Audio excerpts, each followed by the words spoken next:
中國地理第一課：亞洲最大的國家。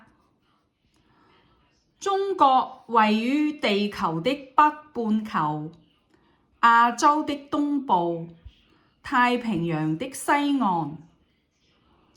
中國領土廣闊，陸地面積960萬平方千米，和歐洲幾乎相等，是亞洲最大的國家。中國的陸上鄰國有朝鮮、俄羅斯、蒙古、巴基斯坦、印度、尼泊爾、緬甸和越南等14個國家。與中國隔海相望的國家，東面是韓國、日本，南面是菲律賓等國。